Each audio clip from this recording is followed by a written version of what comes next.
NBA free agency starts tomorrow, and I don't think it's a lie that it's going to be an interesting one. There's going to be players who have been on teams for a long time looking to find a new start, as well as younger players looking to flourish in new positions. So, I thought, in light of free agency starting tomorrow, I'm going to look at all the offseason moves that have happened prior to this, and I think upon reflection, we can say that there have definitely been a lot of moves that have already shaped how next season's going to look. So I'm going to go over them, give my thoughts, and just general opinions, and see what these pre-free agency moves mean for next season. But the first major trade that we saw happen was an interesting one to say the least, which had one fan base celebrating and the other scratching their heads a little bit, and that is the Thunder Bulls trade, sending Josh Giddey to the Bulls in exchange for Alex Caruso. No picks, no assets, no considerations, nothing. Just a player-for-player trade, which I don't think we've seen that in quite a while, at least not that I can remember, with players that obviously impact their teams. And I think Thunder fans have been very hype about this. They know how good their defense already is, and adding Caruso, who also is a threat from three, is a huge addition for them. Obviously, Josh Giddey had we'll say a tough year. We'll say that. Obviously, with a multitude of things, you have off-court issues as well as him struggling in that playoff series. He had a decent series in that Pelicans showcase. He was really good from three, like actually for his standards, but it just didn't carry over. It wasn't consistent, and in the Mavs series, he was borderline unplayable. As a Mavs fan, I liked that, but I felt bad because I know this guy had a lot of potential. First coming into OKC, he seemed to be one of those people that could be a facilitator, a playmaker, a sort of jack of all trades, master of none kind of guy, being the youngest player ever to drop a triple-double. So why are Chicago fans concerned? Well, obviously, it seems as if this trade isn't equal, right? And again, it's just a one-for-one player trade. But the way that I view it is I'm actually quite optimistic for Chicago. It depends on what they do. The Chicago front office has been very... let's say they haven't been as confident in their moves. They haven't just gone ahead and traded players. I would have liked for them to, at the deadline, just shop out a bunch of people, maybe look at a young core, have half a season together, see what's gelling, who you might want to keep, and then go into the training camp with that. But obviously, if you're doing it now, I guess better late than never, right? And it really does depend. And you could assume that they're going to shop off Levine, Vucevic, maybe Lonzo, depending on... the kind of deal they can package up for him. Obviously, with injuries, that's going to affect those kind of things. But I think for the Bulls, this is good, considering. I think a lot of people, as soon as the trade happened, they were just writing it off, and they were saying, Thunder won this trade. And not to say that they didn't. They probably did in the long run.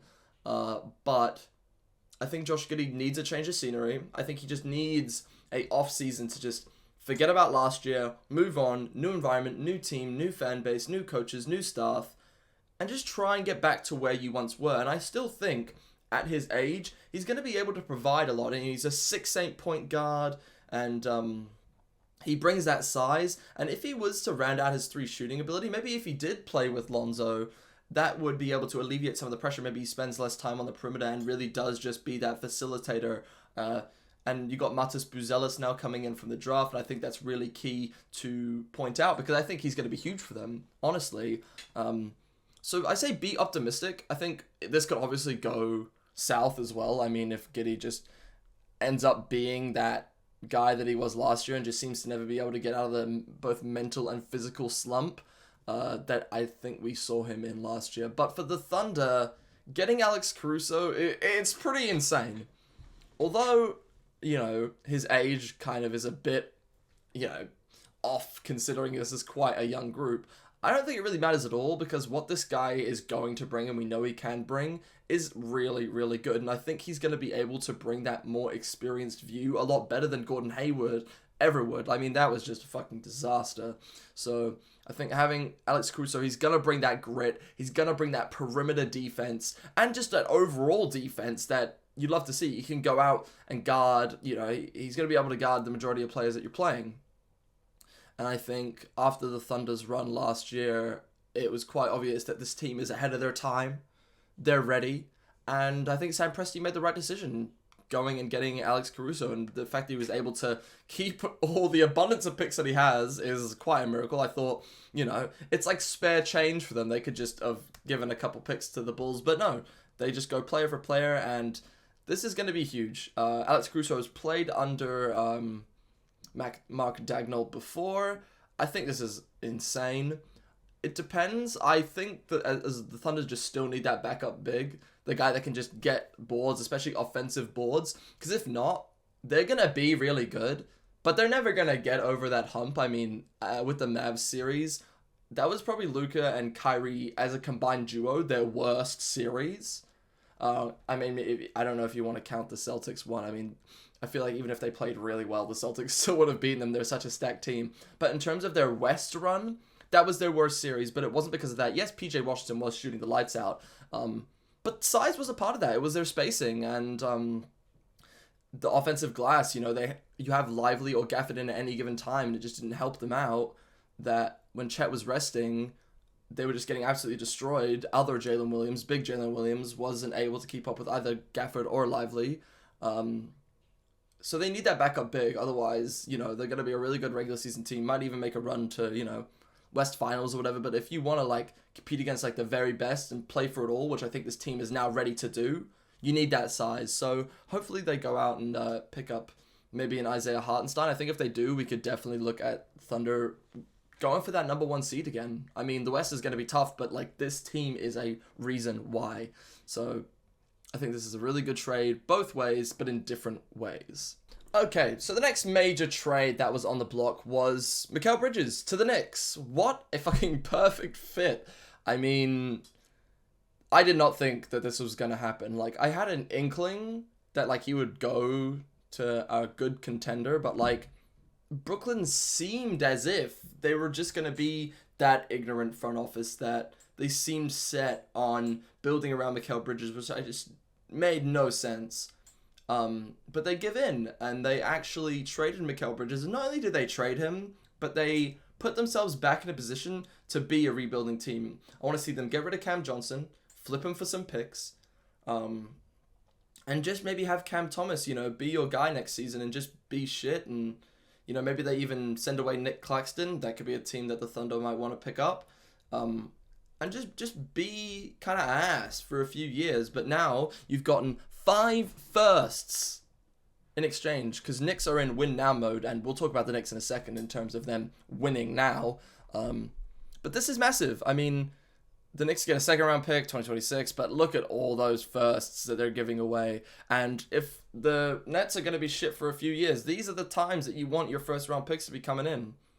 And then Bojan Bogdanovic, that makes up for the money in the contract there. He might get flipped as well and might be off to a better team. This was quite a relief to see. And I mean, I'm not even a fan of either team. As someone that's neutral, it was just a relief to see. I think this is going to be such a fun roster to watch in terms of the vibes are going to be there in New York. But not only that, but there's going to be the defense. They've just signed OG Anunoby. Probably overpaid a bit for OG Anunoby. But if you were to consider Mikal Bridges and his contract, which is a really, really, really nice contract, paying around $22 million a year for him. And if you take into account that, you got Brunson, Mikal, and OG together, that's actually quite an insane deal if you're looking at it from a wider perspective. I know that kind of went around Twitter a little bit. Because, they needed OG back. If you didn't get OG back, then what is the point? And if you needed to pay that much for him, I see why. Because he probably was you guys need me. I know you need me. You know you need me. You've got Mikal Bridges now. Pay the big bucks for me, and I'll make it worth it to you. And hopefully they do. If OG gets hurt majorly, that's going to be really, really disastrous, at least this season. But I think what was really important is that between his time in Phoenix and now in the Knicks, he got a time to develop his offensive game a little bit, or get a taste of what it's like to be the number 1 guy. And I think we can agree that Mikal isn't never going to be the number 1 guy on any contending roster. That experience and just playing for nothing. I know the Nets didn't want it to seem that way, but he was playing for nothing, essentially. This team was going nowhere. They were in limbo. So, I mean, why not? The Nova boys are back. Let's see how this goes for the Knicks. I'm really hyped. And like I said, for Brooklyn, they are now getting their assets back. They made the trade with Houston to get their picks back. So Houston returns the Nets' 2026 first-round pick for a 2027 Phoenix Suns first-round pick. The Rockets are also acquiring a 2025 right to swap Houston and OKC's first round for the 2025 Suns first-round pick. Obviously, this was revealed to be Houston's secret plan to get Kevin Durant. I don't understand why. I don't think that it makes any sense for them. Even if they get KD, apparently they want to get KD and Booker.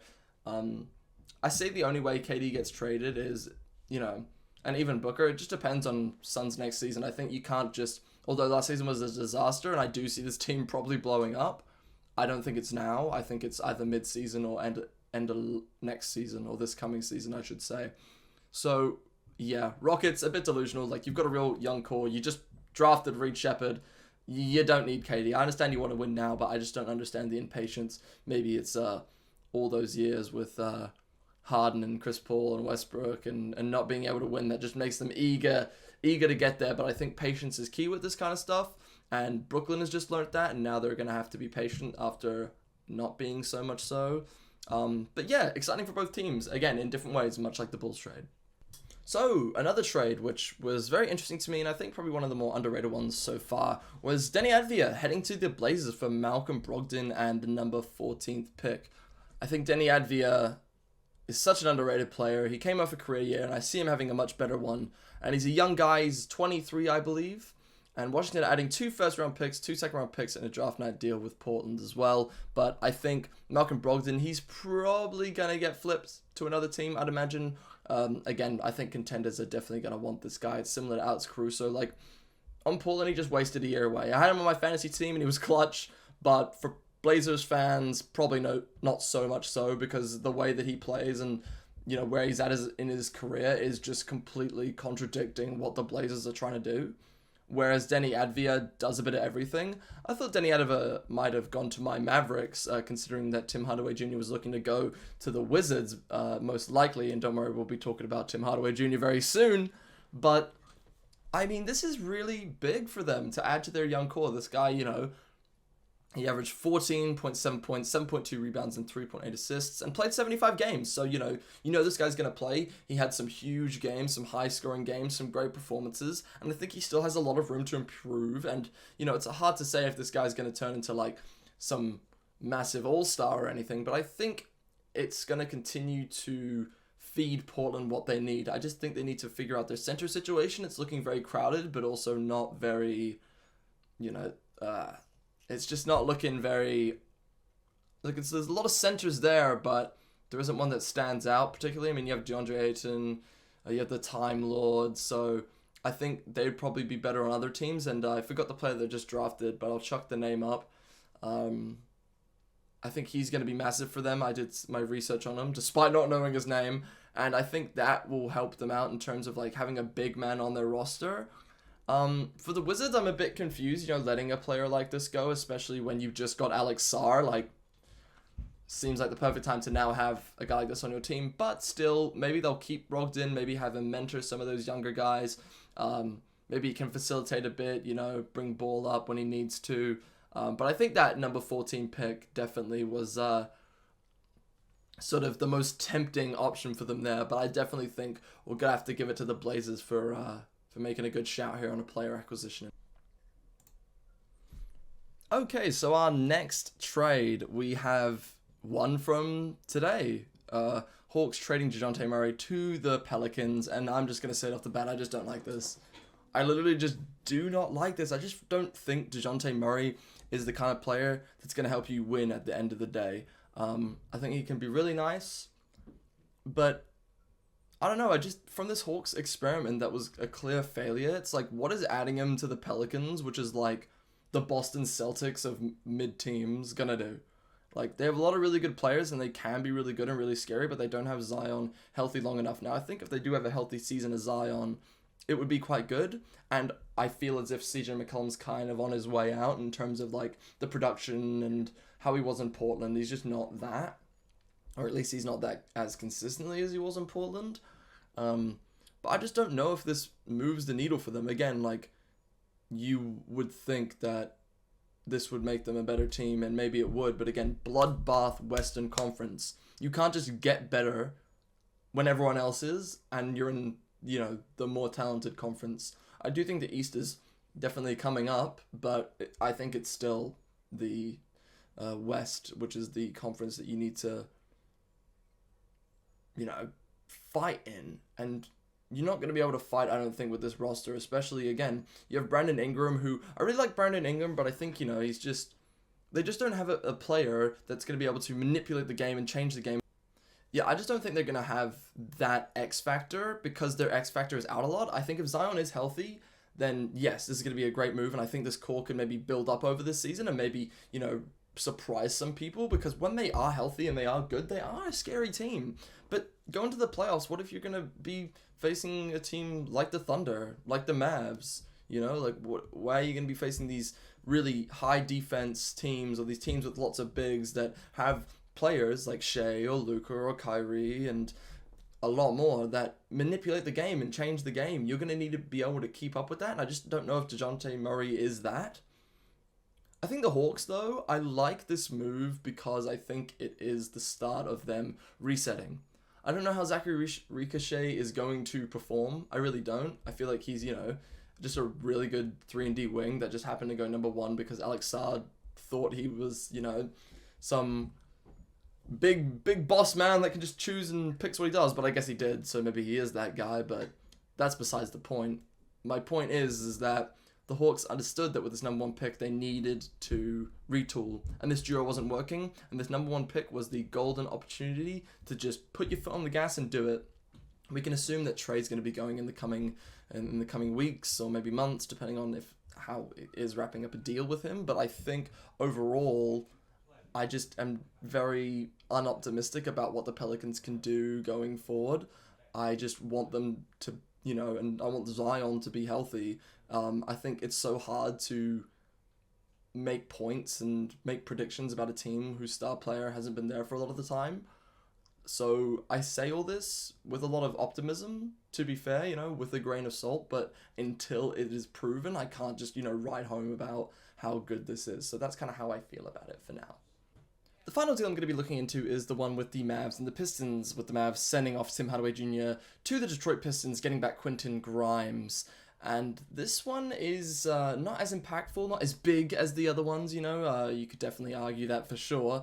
But there are actually a lot of implications here that are kind of going under the radar, and people are realizing how important this actually is for the Mavericks.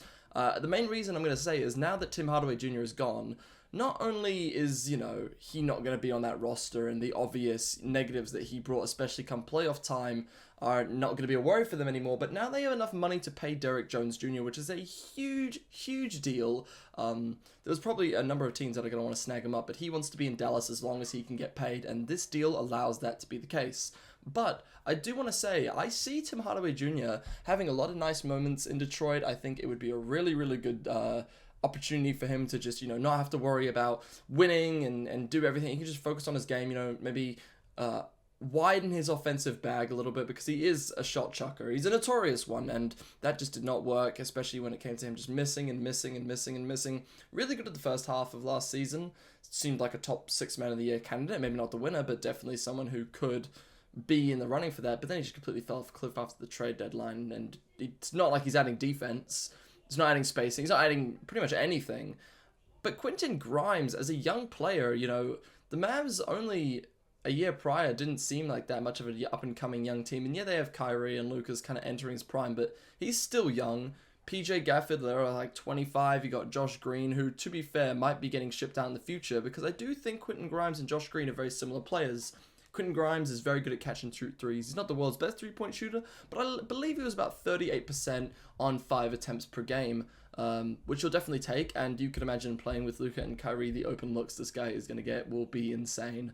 But his defense is heavily underrated, and I think with Jason Kidd as your coach and the defensive, system that Dallas Mavericks have set up, I think it's going to be really nice having him come off the bench. I think they should just ship away Josh Green and see what they can get back for it if it's the right package, maybe a Maxi Kleber, Josh Green sort of package, and continue building this sort of like young defensive focused roster with your 2 superstars carrying you know, the load as they do. And I think that is quite a good way to go about it if they can get a third creator. But I think I can see Quentin Grimes taking a step forward in his game. And his, yeah, so defense underrated. He's really good at stripping the ball and defending without fouling. He's quick, he can get up, and like I said, those catch and shoot threes are killer, and he's going to get a lot more of those. So I really like this for the Mavericks. I like it for the Pistons as well, because it just did not seem that Quentin Grimes was interested in playing for the Pistons or playing in that system, and I get it, like it's Detroit, but at the same time, like, it still seemed as if he would rather be on a, you know, different sort of lottery team than the Pistons. But he ends up being on a contender here with the Mavericks. I think this is going to be really interesting. I'm really excited, and not only that, I'm excited for free agency. I'm excited to see what deals get done. Let me know what deals you'd like to see. I was thinking about, you know, doing a video about one kind of player I'd like to see for every team, but like an underrated version of it, because you see those, you know, pick a player I'd like to see on every team, but I'd like to do a more underappreciated version, someone underrated who you wouldn't think first in your mind. So let me know if you'd like to see that. Just thought I'd try. This is like my first NBA video, really into the NBA, something I'm really passionate about. So thought I'd give it a go and just make a quick video going over some of the off-season moves. But let me know what you think. Let me know if you agree or disagree with any of the takes that I had. But let me know what your favorite pre-free agency moves was, and we're going to be keeping track of all the moves in free agency. It's going to be hectic, but fun at the same time. So we'll see you then.